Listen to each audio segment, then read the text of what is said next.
वैद्यखाना कसैसँग झुक्दैन र वैद्यखानाले कसैको चाहिँ त्यो प्रेसर सहँदैन। यसको चाहिँ सबैभन्दा समस्याग्रस्त छोटकरीमा भन्नुपर्दा यसको स्थायी संरचना आजसम्म देखिएन। यो स्थायी संरचनालाई श्रीमान सचिवज्यू स्वास्थ्य मन्त्रालय र यसलाई ओएनएम सर्वे मार्फत केही स्थायित्व प्रदान गर्नुहुन्छ भन्ने हामीले यस कार्यक्रम मार्फतै केही सानो आशा पनि व्यक्त गरेका छौँ। महालेखा परीक्षकको प्रतिवेदनमा हेऱ्यो भने 233% चाहिँ हामी घाटामा छौँ। यसले औषधि उत्पादनमा 2 देखि 3 वर्षमा आफूलाई आत्मनिर्भर बनाउन सक्ने पनि देखियो। सिंहदरबार वैद्यखाना विकास समितिले आयुर्वेदका गुणस्तरीय औषधि उत्पादन गर्नेतर्फ ठुलो प्रयासमा र जमर्को गरिरहेका छौँ। यावत चुनौती र यसभित्र रहेका अवसरहरूको खोजी गरिरहेका छौँ। चुनौतीहरूलाई एकपछि अर्को थपिने चुनौतीहरूलाई सामना गर्दै औषधि कसरी बन्छन् र औषधिलाई बजार व्यवस्थापन कसरी गर्न सकिन्छ भन्ने कुरामा हामी लागेका छौँ। विकास समिति गठन भए पश्चात र यसका जुन गठनादेशमा भएका श्रृङ्खलाबद्ध संशोधनहरूको कारणले पनि केही समय विकास समिति अस्तव्यस्त र अलिकति अस्थिर बन्न गएको जस्तो पनि देखिन्छ। पछिल्लो समय नेपाल सरकार स्वास्थ्य तथा जनसङ्ख्या मन्त्रालय मार्फत र यस विकास समितिले आफ्नो व्यक्तिगत र सामूहिक प्रयत्न मार्फत विकास समितिका उत्पादनहरूलाई बढावा दिन गइरहेका छौँ। हामीले भन्नै पर्ने हुन्छ, आज माननीय मन्त्रीज्यू पनि हामीसँगै हुनुहुन्छ, अर्थव्यवस्था समिति हुनुहुन्छ, योजना आयोगका माननीय सदस्यज्यू हुनुहुन्छ। सिंहदरबार वैद्यखाना हामीले इतिहासमा देखाउने मात्र होइन, इतिहासका पानामा यसका चाहिँ कामहरू देखाउने बेला आएको छ। त्यही देखाउने बाटोमा हामी अगाडि बढेका छौँ। यसको चाहिँ सबैभन्दा समस्याग्रस्त छोटकरीमा भन्नुपर्दा यसको स्थायी संरचना आजसम्म देखिएन। यो स्थायी संरचनालाई श्रीमान सचिवज्यू स्वास्थ्य मन्त्रालय र यसलाई ओएनएम सर्वे मार्फत केही स्थायित्व प्रदान गर्नुहुन्छ भन्ने हामीले यस कार्यक्रम मार्फतै केही सानो आशा पनि व्यक्त गरेका छौँ। औषधिमा उत्पादनमा देखिएका यावत समस्याहरूलाई चिर्दै गइरहेका छौँ। कुनै पनि हामीले नेपाल सरकारका कानुन बमोजिम काम गर्दै जाँदा कुनै पनि हामीले सप्लायर्स आपूर्तिकर्ताहरू मार्फत भोगेका दुःखहरूलाई कानुन बमोजिमै चिर्दै र नेपाल सरकारका नियमावलीहरू अनुसारै काम गर्दै अगाडि बढाएका छौँ। अनुज्ञा पत्र र बिक्री पत्र नवीकरण हुन सकेका छैनन्। हामीले त्यसलाई अहिले यो आर्थिक वर्षमा पुनः कायम गरेर अगाडि बढ्ने जमर्को गरिरहेका छौँ। प्रायः जसो सबै उत्पादनहरूलाई हामीले त्यो गर्नेछौँ। माननीय मन्त्रीज्यू, हाम्रो यो एउटा प्रयास जारी छ। औषधि उत्पादनमा अहिले जुन नेपाल सरकार स्वास्थ्य तथा जनसङ्ख्या मन्त्रालय आयुर्वेद तथा वैकल्पिक चिकित्सा विभाग मातहतका जति पनि निकायहरू छन् त्यहाँबाट निःशुल्क वितरण हुन सक्ने औषधिहरूलाई हाम्रो मेन फोकस छ। अहिले 15वटा औषधि हामीले यावत यथेष्ट परिमाणमा उत्पादन गरिसकेका छौँ र त्यसको बजार बिक्री वितरण र व्यवस्थापन अत्यन्त चुस्त रूपमा गइसकेको छ। ती सबैको औषधिहरू हामीले लगभग 1.5 करोडको औषधिहरू हामीले बजारमा पठाइसकेका देखिन्छौँ। हाम्रो मुख्य लक्ष्य र मेन टार्गेट भनेकै जुन नेपाल सरकारको निःशुल्क वितरण हुने औषधि जसमा ठुलो एक प्रकारको घोटाला जस्तो देखिन्छ त्यसलाई चिर्न हामी चाहिँ अगाडि बढिरहेका छौँ। यो अर्थमा कि जुन विभिन्न कम्पनीहरू मार्फत त्यही औषधि हामीले चाहिँ नेपाल सरकारको बजेटबाट किनिरहेका छौँ। त्यही औषधि हामीले पनि बनाउन सक्षम भएर अगाडि बढिरहेका छौँ। 20वटा औषधि अहिले हाम्रो यो कारखानाभित्र बनिरहेका छन्। विशेष गरी त्यसमा नामै लिन भन्नुपर्दा हामीले यथेष्ट मात्रामा मिमिया बनाएका छौँ। सित्रस र शुद्ध शिलाजित हामीसँग नेपालभरको बजारलाई पुग्ने हामीले बनाइसकेका छौँ। तुलसी चिया यथेष्ट मात्रामा हामीसँग देखिन्छ। पीडाहार मलम र ताम्र चुडादी तेल यो वैद्यखानाको पर्यावाची औषधि रहेछन्। यस्ता मृग मदासदेखि लिएर यी औषधिहरू जुन अरूले बनाउन नसक्ने र हाम्रो चाहिँ विशेष एउटा योग्यता भएको औषधि र क्षमता प्रभावकारिता भएका औषधि, यी चिजहरूमा हामीले जुन 20वटा औषधिहरू छन् त्यस्तै हामीले गुगल प्रिपरेसन जुन एन्टी रिमाटिक र एन्टी चाहिँ यो एनाल्जेसिक खालका औषधिहरू छन् वैद्यखानाका विशेष प्रोडक्टहरू, ती चिजहरूलाई ध्यान दिएका छौँ। माननीय मन्त्रीज्यू, हामीले समन्वयको पाटोलाई पनि अगाडि बढाउन खोजिरहेका छौँ। काठमाडौँ महानगरपालिकासँग पनि केही लेभलमा हामी काम गरिरहेका छौँ। गृह मन्त्रालय र वन मन्त्रालयसँग पनि हामी आखेटो पहाड र यो विशेष गरी गाँजाबाट बन्ने औषधिहरू र रक्तचन्दन, पाँचौले र मृगशृङ्ग जस्ता औषधिहरूको हामीलाई पहिले आपूर्ति हुने व्यवस्था थियो, पछि चाहिँ रोकिने व्यवस्थामा गएको छ। यी चिजहरू हामीले अब हामीलाई आपूर्ति गराउनको लागि हामी सरकारी लेभलमा अगाडि बढेका छौँ।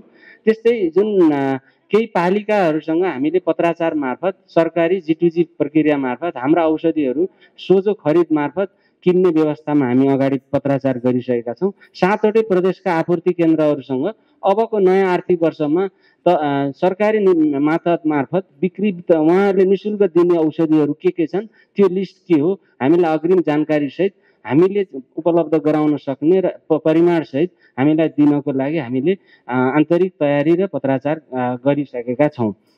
यो गर्दै गर्दा सिंहदरबार वैद्यखानामा आर्थिक र वित्तीय उत्तरदायित्व बडो चुनौतीग्रस्त अवस्थामा छ। हामी जम्मा 5 करोड 6 करोडको हाराहारीमा पुँजी लिएर बसेका छौँ, जबकि त्यसले चाहिँ धेरै थेग्न सक्ने अवस्था देखिँदैन, यसलाई धेरै धान्न सक्ने अवस्था देखिँदैन। माननीय मन्त्रीज्यू लगायत स्वास्थ्य मन्त्रालयको नीति योजना महाशाखा लगायत अर्थ मन्त्रालय योजना आयोगको सबैको सदासहायता मार्फत यस वर्ष हामीले केही मात्रामा सिलिङभन्दा दोब्बरमा चाहिँ वैद्यखानाको चाहिँ यो जुन बजेट विनियोजनमा हामीलाई औषधि को कच्चा पदार्थ लगायत उपकरण खरिदमा समेत बजेट विनियोजन भएको छ। माननीय मन्त्रीज्यू र समग्र स्वास्थ्य मन्त्रालय, अर्थ मन्त्रालय, राष्ट्रिय योजना आयोग सबैलाई यसमा हामीले हृदयता आभार व्यक्त गर्न चाहन्छौँ। यो वित्तीय दायित्व चाहिँ र भावी दिनहरूमा, किनभने यो एकै दिनमा चाहिँ वैद्यखाना उठेर आउन सक्दैन, यो चाहिँ लामो यसको चाहिँ भिसिएस साइकलमा प्रवेश गरिसकेको छ। टाट चाहिँ महाटाट परेर अहिलेको हामीले जुन महालेखा परीक्षकको प्रतिवेदनमा हेऱ्यो भने 233% चाहिँ हामी घाटामा छौँ। त्यसकारणले यो घाटा एकैछिनमा पूर्ति हुन सक्दैन। हामी निरन्तर प्रयास गऱ्यौँ भने यसले औषधि उत्पादनमा 2 देखि 3 वर्षमा आफूलाई आत्मनिर्भर बनाउन सक्ने पनि देखियो। र चन्द्र निघण्टु लगायतका हामीले यहाँ प्रकाशन गर्ने कामहरू, हामीले आन्तरिक सुधारहरू जस्तै काउन्टरमा चाहिँ हामीले जहाँ औषधिहरूको यथेष्ट मात्रामा गर्ने, त्यसको समय एक्सटेन्ड गरेर कर्मचारीहरूको विशेष आग्रह वर्गको आग्रहलाई पनि हामीले ध्यान दिएर केही एक्सटेन्ड गर्ने कामहरू, यस्ता कामहरू गरेका छौँ। माननीय मन्त्रीज्यू, हामीले वैद्यखानामा आर्थिक वित्तीय दायित्वमा 2वटा कुरा एकदम टड्का रूपमा देखिन्छ। हामीसँग ठुलो मात्रामा चाहिँ यहाँ चाहिँ औषधिहरूको डेट एक्सपायरीको सिचुएसन छ भने, दोस्रोमा हामीसँग स्टकिस्टहरूसँग हामीले धेरै पैसा उठाउनु पर्नेछ। हामी वैद्यखानाले प्रचलित नियम कानुन बमोजिम यी 2टा कामलाई अगाडि बढाएका छौँ। यसै भन्दै गर्दा वैद्यखानाका कर्मचारीका 2वटा चाहिँ बडो टड्का र समस्या देखिन्छन् माननीय मन्त्रीज्यू। एउटा उपदानको व्यवस्थामा वैद्यखानाले आफैले यसलाई चाहिँ गर्न सक्दैन। योभन्दा अगाडि पनि हामीले अवगत गराएका छौँ। हामीले यो कामलाई उत्पादन मार्फत उत्पादन 3वटै उत्पादन क्युबको प्रिन्सिपल लगाएर त्यो उपदानको व्यवस्थामा अगाडि बढ्नुपर्छ भने जुन हामीले तलब भत्तामा चाहिँ जुन ठुलो एउटा चाहिँ आर्थिक बोझ छ, त्यसका पनि उत्पादन मार्फत र बिक्री वितरण मार्फत आत्मनिर्भरतिर जाँदैछौँ। रसौषधि निर्माण वैद्यखानाको एउटा आकर्षणको केन्द्रबिन्दु माननीय मन्त्रीजी, हामीले यसमा चाहिँ अहिले 10वटा चाहिँ रसौषधिहरूलाई चाहिँ स्वर्ण मिश्रित जुन हामी भन्छौँ, यी चाहिँ अगाडि बढाइरहेका छौँ। शिलाजितको यथेष्ट मात्रामा हामीसँग मौजुदा छ। र चुनौती भन्दै गर्दा माननीय मन्त्रीजी, चुनौती चाहिँ भौतिक पूर्वाधार एकदमै रुग्ण अवस्थामा छन्। यस भौतिक पूर्वाधारबाट हामीले जिएमपी लेभलका औषधिहरू बनाउन सक्ने अवस्थामा अहिले छैनौँ। तर यस आगामी आवामा चाहिँ केही बजेट विनियोजन भएको हुनाले हामी त्यसमा तर्फ पनि हामी अत्यधिक रूपमा चाहिँ जाने प्रयासमा छौँ। जनशक्तिको लागि स्थायित्व प्रदान गरिदिनु हुन, यो 400 वर्षको इतिहास भनेर हामीले इतिहासका पानामा वैद्यखाना खोज्नुभन्दा पनि कम्तीमा पनि 10 देखि 12 जनाको स्थायित्व दरबन्दी जुन यसलाई वैद्यखानालाई आवश्यक छ, त्यो 10 देखि 12 जनाको स्थायित्वतिर गयो भने यो 400 वर्षको अझै थप इतिहासमा हामीले यसलाई पुर्याउन सक्छौँ जस्तो देखिन्छ। यसमा चाहिँ देखिएको अर्को मुख्य समस्या हामी प्याकेजिङ र लेबलिङ अनि बजार व्यवस्थीकरणमा अत्यधिक ठुलो हामीले चाहिँ समस्या भोगिरहेका छौँ। यसलाई पनि हामीले चाहिँ जुन स्ट्यान्डर्डाइज एउटा फर्मेट हुन्छ त्यसबाट चाहिँ अगाडि बढिरहेका छौँ। यति गर्दै गर्दा माननीय मन्त्रीजी, थोरै मात्रै समय लिए प्रयास वैद्यखानाले यथेष्ट गरेको छ। प्रयासमा चाहिँ अगाडि बढ्ने सिलसिलामा जति पनि अवरोधहरू दिएका छन् त्यसलाई चाहिँ हामीले नियमावली ऐन कानुन बमोजिमै अगाडि बढिरहेका छौँ। वैद्यखाना कसैसँग झुक्दैन र वैद्यखानाले कसैको चाहिँ त्यो प्रेसर सहँदैन भन्ने प्रिन्सिपल लगाएर हामी औषधिलाई चाहिँ फोकस गरिरहेका छौँ। र अहिलेकै हामीले आजकै दिनको हेऱ्यो भने हामीसँग 30 भन्दा बढी औषधिहरू बजारमा जाने तयारीमा छौँ। यति भन्दै गर्दा माननीय मन्त्रीज्यूलाई पुनः यस औपचारिक कार्यक्रममै आर्थिक वर्षको सिलिङलाई बढाइदिनु भएकोमा र विशेष गरी वैद्यखानाको जुन कच्चा पदार्थको चाहिँ खरिद गर्ने र उपकरणलाई जुन अब हामीसँग यस्तो उपकरण छन् कि हामीले बोर्ड मेम्बर हुनुहुन्छ, हाम्रो डिडिए महानिर्देशक यही हुनुहुन्छ, हामीले उहाँलाई ती चाहिँ सबै इक्विपमेन्ट देखाउन नसक्ने अवस्थामा पनि हुन सकौँला। त्यति पुराना भइसकेका हुनाले यस आर्थिक वर्षमा नयाँ विनियोजनमा यी कुराहरूलाई समेटिदिनु भएको छ। चुलो जुन हामीले एकदम अब चुलो भनेपछि त्यो आयुर्वेद भन्दा पनि पाकशाला हो कि जस्तो पनि देखिन्छ।